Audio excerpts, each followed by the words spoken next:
President Obama insists there would be no boots on the ground in a U.S.-led military action against Syria, but military personnel will be involved in carrying out what the president calls a limited mission.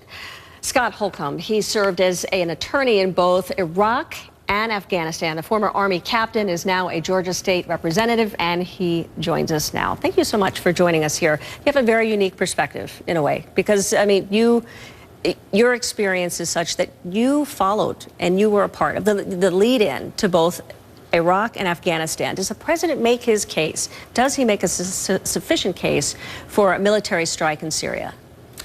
I think it's a work in progress, is the honest answer, is that the United States has compelling reasons to act, and there are also compelling arguments against action. The most compelling argument towards action is, of course, the United States standing in the world.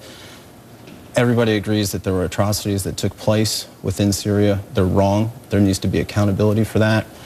But in many ways, it's deja vu all over again in terms of the legal basis for going to war. And that's an important question, and it's appropriate that we're having this real heated debate and discussion.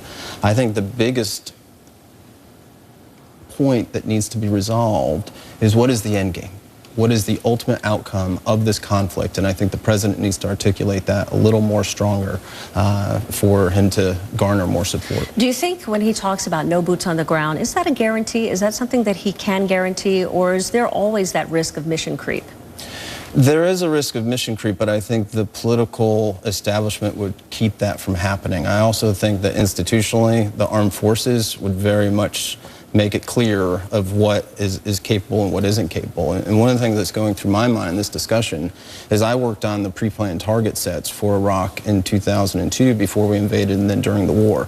It's incredibly difficult to actually match power to targets. And so now that Syria has this window of opportunity to move and shuffle things around, I have some doubt as to whether or not the application of power will actually result in anything that's meaningful besides just firing weapons. You think they'll be hitting empty targets? You think Assad has had time to manipulate and move things around? I think there's a strong possibility of that. And the million-dollar question is always, what is the intelligence going to show? And is it going to be worthwhile and valuable for us to actually strike targets? And if we do, what does that lead to? And those are the questions that still need to be answered. It's been a while since, you know, the intelligence, the faulty intelligence regarding Iraq came out. Do you think that we are better equipped now when it comes to our own intelligence capabilities? Can we trust our government more in providing accurate intelligence? Do you believe? I think that we're better equipped, but one of the legacies of the Iraq War is a very healthy skepticism about that intelligence.